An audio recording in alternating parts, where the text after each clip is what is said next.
उधर पीपीएससी के पेपर चो पंजाबी गायब हो चुकी है तो इस मसले से भी जड़ा है हुण सियासी प्रतिक्रिया मारे ने।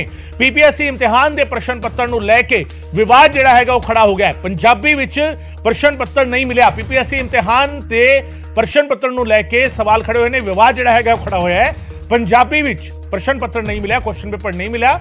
नायब तहसीलदार दियां पोस्टां दे लई एग्जाम होया सीगा, परीक्षा हुई सी ते विद्यार्थियों दी जिहड़े इस दे विच हिस्सेदार सीगे, इस पेपर नूं देण लई गए सीगे, उन्हां नूं जिहड़ा क्वेश्चन पेपर दिता गया, विद्यार्थियों की पेपर दोबारा कराने की मंग हैगी है। पंजाब लैंग्वेज एक्ट की उलंघना हुई है, विद्यार्थियों ने कहा है। एतवार नूं नायब तहसीलदार दी 78 पोस्टां दे लई पेपर लिया गया सी, पर इस दे विच पंजाबी दा जिहड़ा भाषाई बदल हुंदा है वो नहीं दिता गया। प्रश्न पत्र जिहड़ा हैगा पंजाबी वाला नहीं दिता गया ते इस करके सवाल खड़े हुए ने और सवाल खड़े किते ने उन्हां परीक्षार्थियों ने जिहड़े इस दे विच शामिल होए सीगे। नायब तहसीलदार की असामी के लिए यह परीक्षा सीगी। अमन साडे नाल साडे सहयोगी फोन लाइन से जुड़ रहे हैं। अमन, की कहा जा रहा परीक्षार्थियों के वलों?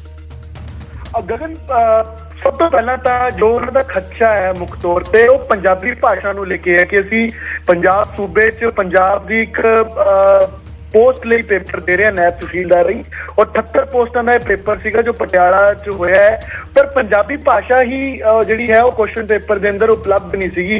केवल ते केवल 120 क्वेश्चन सीगे जो कि इंग्लिश च सीगे, और उसी ते मेन जिहड़ा है खदशा प्रगटाया है जिन्होंने क्वेश्चन पेपर ये दिता है, जिन्होंने पोस्ट ਲਈ अप्लाई किया है। और ये पहली दफा होया गगन कि नहीं तो इंग्लिश या पंजाबी दोनों ही भाषावां च क्वेश्चन जिहड़े ने वो उपलब्ध होंदे ने, और पहली दफा होया है कि केवल ते केवल इंग्लिश च जिहड़ा है क्वेश्चन पेपर जिहड़ा है वो उपलब्ध होवे। और विद्यार्थियों का यह कहना है कि चाहे 1967 का पंजाब लैंग्वेज एक्ट है, चाहे ऑफिशियल पंजाबी लैंग्वेज 2008 का अमेंडमेंट एक्ट है, ये दोनों की उलंघना है। और जो पंजाबी सूबे के बाबत एक जरूर लोगों की भावनावां है या जिन्होंने पेपर दिता है वो पंजाबी भाषा से देखा है, तमाम सोशलिस्ट तमाम एक्टिविस्ट जिहड़े ने वो लड़ते आते हैं, तो उसनों भी किते ना किते ढाह लगी है, उसनों भी ठेस पहुंची है कि पंजाबी के अंदर ही क्वेश्चन पेपर नहीं है।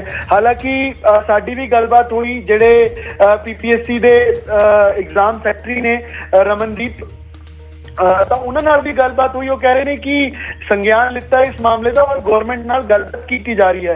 एक ये भी पहलू निकल के गगन सामने आ रहा है कि फरवरी के अंदर जिहड़ा है वो सारे विभागां नूं इंग्लिश के अंदर ही ऑफिशियल डील करने बाबत एक पत्र जारी होया सीगा। तो क्या गवर्नमेंट का उस पर स्टैंड की है, पंजाबी भाषा पर की स्टैंड है, और क्या जिहड़ा फरवरी च पत्र जारी होया सीगा वो क्या सरकार के ध्यान च नहीं सी ना? और इस तरीके की किते ना किते जेकर गलतियां होणगियां तो उसका इफेक्ट जरूर गलत जाएगा, क्योंकि हरियाणा का गगन जिक्र कर लिया जाए तो 70% रिजर्वेशन जी है हरियाणवियों को दी जाती है। पंजाबी सूबे के अंदर पंजाब के अंदर भी इस बाबत तमाम चर्चावां पंजाबी भाषा को लेके पंजाबी राखवेकरण को लेके भी बार बार मांग उठती रहती है। तो हुण जदों अजिहे इंसीडेंट्स हुंदे ने तो जरूर सवाल खड़े करते हैं सरकारां ते विभागां ते अते इस तरीके के जिहड़े अफसर काम कर रहे हैं उन्हां ते। और असीं वो क्वेश्चन पेपर भी नशर कर रहे हैं कि क्वेश्चन पेपर क्योंकि साडे कोल उसदी काफी उपलब्ध है, और 108 पन्नियां दा 120 सवालों का क्वेश्चन पेपर है नायब तहसीलदार दा जो कि दिता गया, और इंग्लिश के अंदर पूरे सवाल ने। और गगन सब तो वड्डी गल है कि जेड़े किसी भी बैकग्राउंड तो आंदे ने, मान लो सरकारी बैकग्राउंड स्कूल दी किसी दी है, किसी दी इंग्लिश होनी नहीं शार्प है पर टेक्निकली वो साउंड ने या इंटैलेक्चुअल ने, तो उन्हां नूं पंजाबी एक लैंग्वेज बैरियर करके एक सवाल है कि जदों अप्लाई किया जाता है, जदों अजिही किसी भी पोस्ट के लिए, तो उत्थे रूल्स रेगूलेशन जिहड़े हैगे लिखे होंदे ने। परीक्षा जिहड़ी हैगी उसका मीडियम जिहड़ा हैगा उसदे विच मैंशन होंदा है कि ये परीक्षा जिहड़ी हैगी है हिंदी ते अंग्रेजी विच होवेगी या पंजाबी ते अंग्रेजी विच होवेगी या हिंदी अंग्रेजी ते पंजाबी विच होवेगी। जिहड़े परीक्षार्थी इससे सवाल खड़े कर रहे हैं, जदों उन्होंने फॉर्म फिल किया है, जदों उन्होंने अप्लाई किया है, कि उस वेले उन्होंने कोल ऑप्शन दी गई सी कि परीक्षा जिहड़ी हैगी दोवें भाषावां विच लई जावेगी? मैं उसी जानकारी से गगन आ रहा सीगा कि उन्होंने गलबात भी हुई विद्यार्थियों नाल, तो उन्होंने ये सारी चीज़ां जिसका मैं जिक्र किया पहला, ये जिक्र करने तो बाद यह कि अगर इंग्लिश से लेना भी सीगा तो उसकी नोटिफिकेशन बकायदा कड्ढी जाती, जिवें तुसीं भी जानकारी दे रहे हो कि इसकी नोटिफिकेशन बकायदा कड्ढी जाती है, पर कोई नोटिफिकेशन नोटिफाई नहीं किया गया विभाग वालों कि केवल तो केवल इंग्लिश जिहड़ा है वो पेपर होएगा। और सब कुछ दरकिनार करके पहली दफा होया है कि इंग्लिश पेपर लिता गया होवे, और जिहड़े एक सरप्राइज जरूर ਜਿਹੜੇ ਉੱਥੇ ਪੇਪਰ ਦੇਣ ਆਏ ਸੀਗੇ ਨਾ ਤਹਿਸੀਲਦਾਰ ਦਾ ਕਿ ਬਿਨਾਂ ਨੋਟੀਫਿਕੇਸ਼ਨ ਬਿਨਾਂ ਦੱਸੇ ਔਰ ਕੇਵਲ ਇੰਗਲਿਸ਼ ਜਿਹੜਾ ਹੈ ਉਹ ਕੁਐਸਚਨ ਪੇਪਰ ਉਪਲਬਧ ਸੀਗਾ। ਅਮਨ, ਕੀ ਸਿਰਫ ਇਹ ਹੁਣ ਮੰਗ ਉੱਠ ਰਹੀ ਹੈ ਕਿ ਇਸ ਨੂੰ ਮੁੜ ਕਰਾਇਆ ਜਾਵੇ, ਇਸ ਨੂੰ ਲੀਗਲੀ ਵੀ ਜਿਹੜੇ ਪ੍ਰੀਖਿਆਰਥੀ ਨੇ ਉਹ ਇਸ ਮਸਲੇ ਨੂੰ ਕਾਨੂੰਨੀ ਤੌਰ ਤੇ ਵੀ ਚੁੱਕਣਗੇ?